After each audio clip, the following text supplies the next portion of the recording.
ये कहानी सच्ची घटना पर आधारित है। तो इस कहानी की शुरुआत होती है 12 जून 1991 में, जहां स्पेन के मैड्रिड शहर में एक 15 साल की लड़की वेरोनिका अपने एक भाई और 2 बहनों के साथ रहती।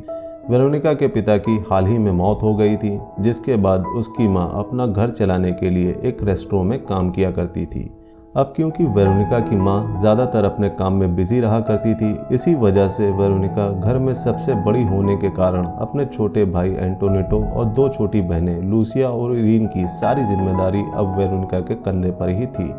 और वेरोनिका इस जिम्मेदारी को अच्छे से निभाती भी थी। इसके बाद हम देखते हैं कि 12 जून की सुबह को वेरोनिका अपने भाई बहनों को स्कूल ले जा रही थी और अपने भाई बहनों को स्कूल में छोड़कर वो अपनी क्लास में पहुंचती है, जहां क्लास में उसकी टीचर सबको बताती है कि आज सूर्य ग्रहण है और मान्यताओं की माने तो वो दिन काली शक्तियों का दिन माना जाता है और पिछले ज़माने के लोग तो इस दिन किसी न किसी इंसान की बलि ज़रूर दिया करते थे और साथ ही ये भी माना जाता है कि सूर्य ग्रहण के दौरान काली शक्तियों की मदद से कोई भी बुरी आत्मा हमारी दुनिया में आ सकती है। खैर, इसके थोड़ी देर बाद सभी बच्चे स्कूल की छत पर सूर्य ग्रहण देखने के लिए जाते हैं, लेकिन वेरोनिका अपने दोस्त रोज़ा और डियाना के साथ स्कूल के बेसमेंट में जाती है, जहां वो वीज़ा बोर्ड के सहारे काली शक्तियों का इस्तेमाल करने की कोशिश करती है। असल में वेरोनिका अपने मरे हुए पिता की आत्मा से बात करना चाहती थी और वीज़ा बोर्ड में ऐसी तांत्रिक चीज़ें लिखी हुई थी जिसके सहारे आत्माओं से बात की जा सकती थी। सबसे पहले तो वेरोनिका अपने पिता की फ़ोटो वीज़ा बोर्ड के सामने रखकर आत्माओं से कनेक्शन बनाने की कोशिश करती है, जिसके बाद वो वीज़ा बोर्ड पर एक कप रखते हैं जिसको तीनों लड़कियों ने अपनी अपनी उंगलियों से पकड़ रखा था। तभी वो कप अपने आप ही इधर उधर फिसलने लगता है।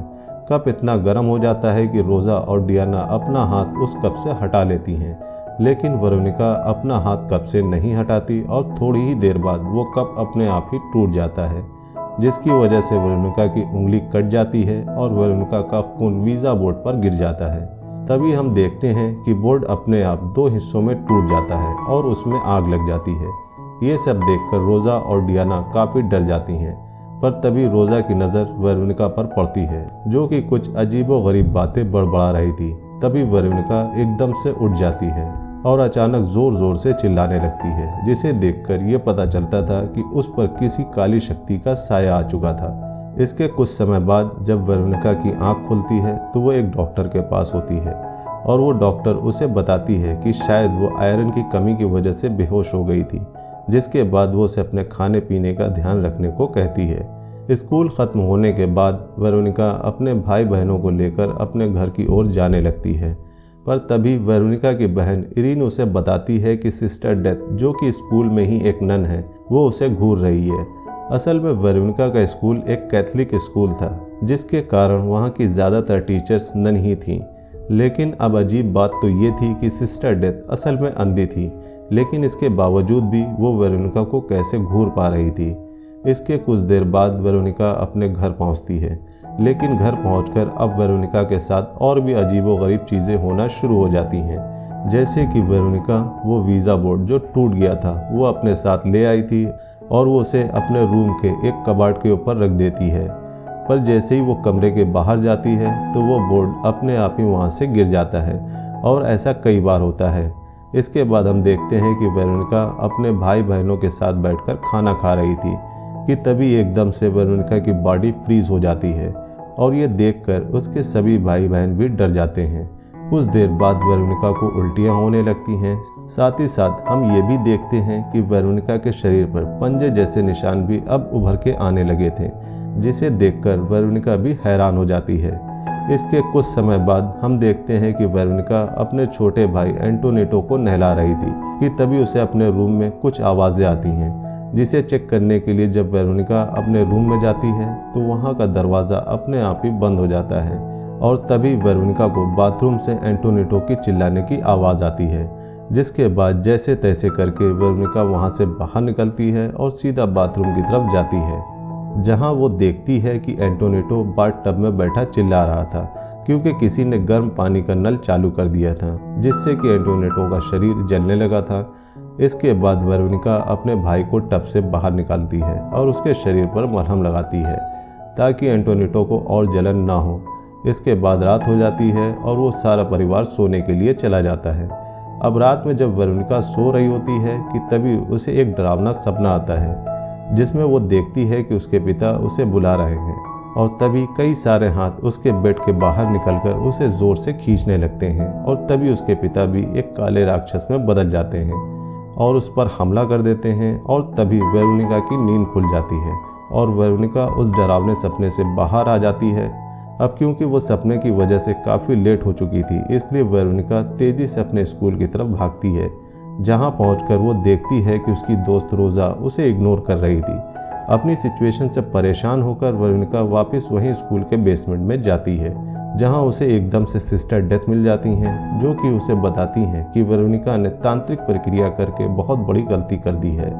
और इस प्रक्रिया के दौरान उसके पिता की नहीं बल्कि कोई और शैतानी ताकत हमारी दुनिया में आ गई है और अब वो आत्मा हमेशा के लिए वेरोनिका के साथ ही चलती है और इस वक्त भी वो वेरोनिका के साथ ही है। इन सब के अलावा सिस्टर डेथ उसे ये भी बताती है कि उन्हें हमेशा से ही कुछ ऐसी भूतिया चीज़ें दिखाई दिया करती थी और इसी वजह से उन्होंने खुद ही अपनी आंखें फोड़ ली, पर इसका कोई भी फ़ायदा नहीं हुआ क्योंकि इन सब चीज़ों को देखने के लिए इंसानी आंखों की ज़रूरत नहीं होती। इसके बाद सिस्टर डेथ वेरोनिका को सावधान करती है और उसे बताती है कि उसे अपने भाई और बहनों की रक्षा करनी होगी क्योंकि ये आत्मा बहुत ही खतरनाक है और इसका सबसे ज़्यादा खतरा वेरोनिका के भाई बहनों को ही है। इसके बाद घर जाकर वेरोनिका अपने भाई और बहनों के कमरे में वाइकिंग्स के सिंबल लगाती है, जिससे वो बुरी आत्मा वहाँ से दूर चली जाए,